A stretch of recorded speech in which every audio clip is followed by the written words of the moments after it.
जय हिंद दोस्तों, मैं अरुण ठाकुर आप सभी का स्वागत करता हूं अपने YouTube channel SSC master with Arun में। दोस्तों आज हम पढ़ने वाले हैं स्टोन एज, वो भी ग्राफिक वीडियो की मदद से। तो दोस्तों सबसे पहले आप ग्राफिक वीडियो देखिए, फिर हम आपको PPT से पढ़ाएंगे पूरा चैप्टर। लेकिन उससे पहले आप पूरा चैप्टर ग्राफिक वीडियो की मदद से देख लीजिए, जिससे आपको समझने में आसानी हो। चलिए दोस्तों हम आपको ग्राफिक वीडियो दिखाते हैं। स्टोन एज यानी कि पाषाण काल, इसको 3 भागों में बांटा गया है। सबसे पहले पैलियोलिथिक एज यानी कि ओल्ड स्टोन एज, हिंदी में कहें तो पूरा पाषाण काल। उसके बाद में Mesolithic as, middle stone age, Hindi में कहें तो मध्य पाषाण काल। तीसरा है न्यूलिथिक एज यानी कि न्यू स्टोन एज, हिंदी में कहें तो नव पाषाण काल। सबसे पहले बात करते हैं पैलियोलिथिक एज यानी कि पूरा पाषाण काल के बारे में। इस समय के लोग पत्थर और लकड़ी से शिकार किया करते थे।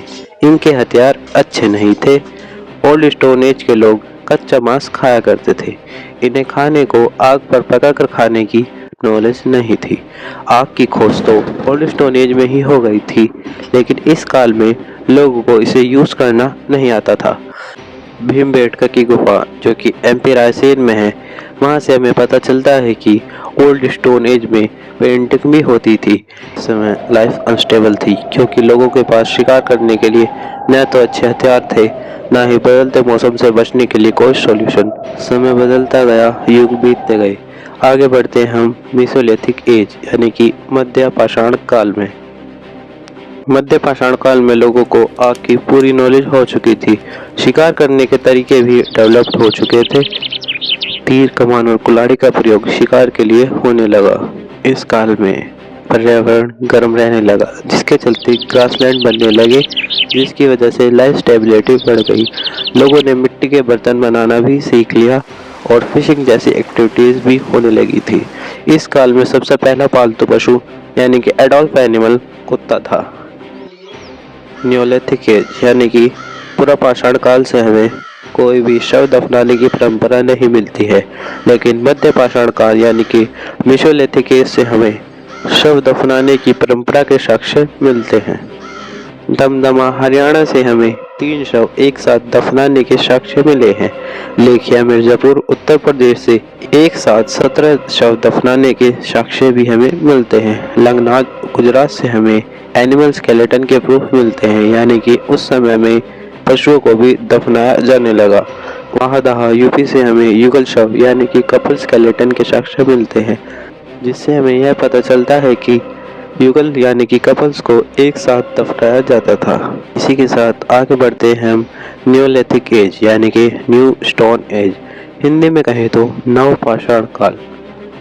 इस काल के लोग खेती करना सीख चुके थे और इसी के साथ वर्शिप एक्टिविटीज यानी कि पूजा पाठ भी इस काल में प्रचलित थे। इस युग का मानव खेती करने के साथ उसे जोड़ता भी था और व्यापारिक गतिविधियां भी करता था। पहिए का आविष्कार इसी युग में हुआ। इस युग में वुडझोम कश्मीर से गड्ढों में बने मिट्टी के घर और बकरी को मानव के साथ दफनाने के साक्ष्य मिलते हैं। इस युग के बाद जो युग आया उसे हम कहते हैं चालकोलिथिक एज यानी कि ताम्र पाषाण काल, जिसमें तांबे की खोज हुई थी। दोस्तों उम्मीद है आपको ग्राफिक वीडियो पसंद आई होगी और चैप्टर को समझने में वो आपके लिए काफी ज्यादा हेल्पफुल भी होगी। अब पढ़ते हैं पूरा चैप्टर PPT नोट्स के साथ। दोस्तों प्रागैतिहासिक काल यानी कि प्री हिस्टोरिक टाइम, इसके अंतर्गत आता है स्टोन एज, और स्टोन एज को 3 भाग में बांटा गया है थॉमसन के द्वारा। सबसे पहला भाग है पैलियोलिथिक एज, जिसे कहते हैं ओल्ड स्टोन एज, हिंदी में कहें तो पूरा पाषाण काल। उसके बाद में मेसोलिथिक एज यानी कि मिडल स्टोन एज, हिंदी में कहें तो मध्य पाषाण काल।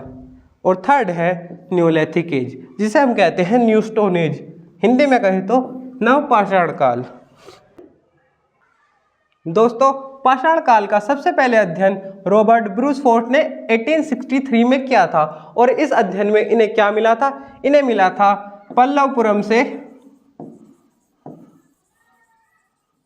एक हैंड एक्स यानी कि हस्त कुठार, हैंड एक्स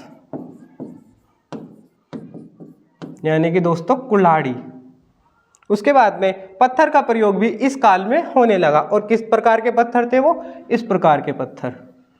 आगे पढ़े तो दोस्तों पेबल उपकरण का प्रयोग होने लगा। पेबल टूल्स दोस्तों इन्हें ही कहा जाता है जो इस प्रकार के पत्थर हैं। शिकार का अल्प ज्ञान था, कच्चा मांस खाते थे। दोस्तों इस काल में न तो लोगों को कृषि की नॉलेज थी और ना ही उन्हें मांस को आग पर पकाकर खाना आता था, इसलिए वे कच्चा मांस ही खाते थे। आगे देखते हैं दोस्तों, ओल्ड स्टोन एज यानी कि पुरापाषाण काल में लोगों को आग जलाना सीख लिया था, लेकिन उन्हें इसका पूरी तरह से उपयोग करना नहीं आता था। आग के प्रमाण चीन के चाओ जी गोंजिल गुफा से मिलते हैं। जीवन अस्थिरता। दोस्तों आप सभी सोचिए, जब आदि मानवों ने आग जलाना सीख लिया था तो वो जहां भी जाते थे वहां आग लगा देते थे, जिसके चलते वहां के जंगली जानवर वहां से भाग जाया करते थे। तो दोस्तों जब वहां के जंगली जानवर ही वहां से भाग जाया करते थे तो उस समय के लोग भूखे मर जाते थे, जिसकी वजह से वहां पर लाइफ अनस्टेबल थी, यानी कि जीवन अस्थिर था। ऐसे लोगों को खानाबदोश कहा जाता था। दोस्तों खानाबदोश ऐसे लोग होते थे जो खाने के लिए जगह जगह भटकते रहते थे। इस काल के लोगों ने चित्रकारी शुरू की, स्टार्टेड पेंटिंग। दोस्तों चित्रकारी का सबसे पहला साक्ष्य हमें भीमबेटका की गुफा से मिलता है। दोस्तों यह है भीमबेटका की गुफा और यह है वो पेंटिंग जो उस समय के मानवों द्वारा बनाई गई थी। भीमबेटका की गुफा को 2003 में यूनेस्को साइट बनाया गया और इसकी खोज वी.एस. वाडकर द्वारा की गई, जो कि 1957 से 1958 में की गई थी। दोस्तों इस तरह की पेंटिंग को कहा जाता है रॉक पेंटिंग, हिंदी में कहें तो शैल चित्रकारी। और ये भीमबेटका की गुफा MP रायसेन में है। और अगर आप पूछे कि ये किस पर्वत श्रृंखला का हिस्सा है तो ये विंध्य पर्वत श्रृंखला का हिस्सा है। आगे बढ़ते हैं दोस्तों यह है पुरापाषाण कालीन स्थल। आज के टाइम में आप किसी भी गवर्नमेंट एग्जाम की तैयारी कर रहे हो, ये जो साइट्स होती हैं ये काफ़ी ज़्यादा इंपॉर्टेंट होती है उसमें। तो जो ओल्ड स्टोन एज की साइट्स थी वो थी नेवासा, जो कि महाराष्ट्र में थी। इनाम गांव, ये तो काफ़ी ज़्यादा इंपॉर्टेंट है दोस्तों, जो कि था महाराष्ट्र में। और यह रेणुगुंट था, जो कि था आंध्र प्रदेश में। आगे देखते हैं, आगे बढ़ते हैं हम दोस्तों मिडिल स्टोन एज यानी कि मेसोलिथिक एज, हिंदी में कहें तो मध्य पाषाण काल। इसे लघु पाषाण काल भी कहा जाता है। तीर कमान का प्रयोग होने लगा। दोस्तों आप इस फोटो में देख सकते हैं कि इस टाइम पे जो मानव था उसे शिकार की पूरी नॉलेज हो चुकी थी। वो तीर कमान का उपयोग शिकार के लिए करता था। Chopper, chopping, hand axe, burin तकनीक का इस्तेमाल करते थे। दोस्तों चॉपर टेक्निक क्या होती है? चॉपर टेक्निक में होता है कि ये जो पत्थर है उसे सिर्फ एक साइड से नुकीला किया जाता है, ये होती है चॉपर टेक्निक। और चॉपिंग में क्या होता है दोस्तों? चॉपिंग में पत्थर को दोनों तरफ से नुकीला किया जाता है। और हैंड एक्स यानी कि कुल्हाड़ी का प्रयोग, इस तरह से कुल्हाड़ी होती थी। दोस्तों इस तरह की तकनीक का शिकार के लिए उपयोग होने लगा। आगे बढ़ते हैं, पशुपालन, एनिमल हस्बेंड्री के साक्ष्य आदमगढ़ मध्य प्रदेश से हमें मिलते हैं। और पालतू पशु बाजावर राजस्थान। और दोस्तों सबसे पहला पालतू पशु था कुत्ता।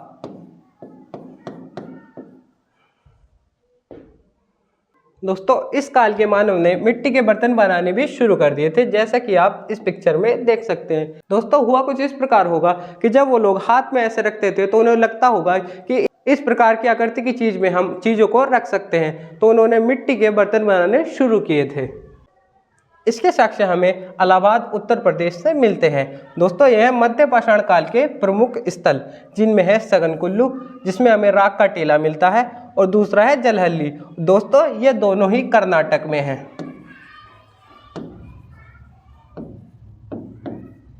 उसके बाद में कुचाई, जो कि उड़ीसा में है। दोस्तों एसएससी के फेवरेट क्वेश्चन है, आपसे कुछ ना पूछकर केवल साइट्स पूछ ली जाती हैं। पुरापाषाण काल में तो हमें शव दफनाने की कोई भी परंपरा नहीं मिलती है, लेकिन मध्य पाषाण काल से शव दफनाने की प्रथा शुरू हुई। दमदमा हरियाणा से हमें एक ही कब्र में 3 समाधि मिलने के साक्ष्य मिलते हैं, जैसे कि आप इस इमेज में देख सकते हैं। और लेखिया मिर्जापुर उत्तर प्रदेश से हमें 17 नरकंकाल एक साथ दफनाने के साक्ष्य मिलते हैं। उसके बाद में दोस्तों लगनाथ गुजरात से हमें पशुओं की हड्डी के साक्ष्य मिलते हैं। इससे आप ये समझ पा रहे होंगे कि उस समय पशुओं को भी दफनाना शुरू कर दिया गया था। मैदाहा प्रतापगढ़ यूपी से हमें युगल समाधि के साक्ष्य मिलते हैं। इसका मतलब है दोस्तों मेल फीमेल दोनों को एक साथ दफनाया जाने लगा। दोस्तों अब बढ़ते हैं हम आगे नवपाषाण काल यानी कि न्यू स्टोन एज में। इस काल में कृषि होने लगी। कृषि के साक्ष्य मेहरगढ़ पाकिस्तान से प्राप्त हुए। दोस्तों आप इस फोटो में देख पा रहे होंगे कि सबसे पहले धान की खेती हुई थी। उसके बाद में पूजा पाठ यानी कि वर्शिप एक्टिविटीज भी इस काल में होने लगी। दोस्तों पहिए का आविष्कार भी इसी काल में हुआ था। इसी काल में छोटे पत्थर जिन्हें माइक्रोलिथ कहा जाता था का सबसे ज्यादा उपयोग होता था। दोस्तों जैसे जैसे मानव की बुद्धि विकसित हुई उसे पता चलता गया कि जो इस प्रकार के पत्थर से वो किसी को मारते थे तो वो इतनी जल्दी शिकार नहीं कर पाते थे। फिर उन्होंने इस प्रकार के पत्थरों का प्रयोग करना शुरू किया जो कि नुकीले और छोटे होते थे।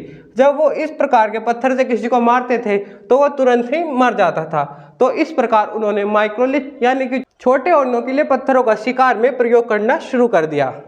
शिल्प का प्रयोग यानी कि दोस्तों अब ये क्राफ्टिंग भी करने लगे थे इस प्रकार।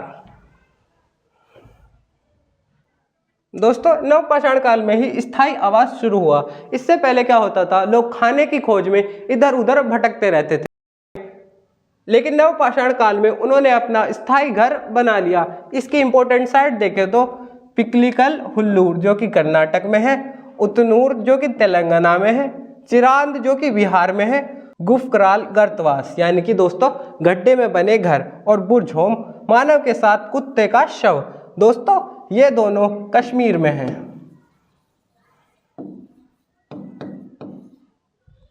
द ओजली होर्डिंग असम जिससे हमें जेडाइट पत्थर मिलता है। उसके बाद में हथौरा एमपी जहां से हमें मानव खोपड़ी के साक्ष्य मिलते हैं। दोस्तों जब नवपाषाण काल खत्म हुआ उसके बाद में क्यों गया जिसे कहा गया ताम्रपाषाण काल यानी कि चैल्कोलिथिक एज। इसी काल में तांबे की खोज हुई थी।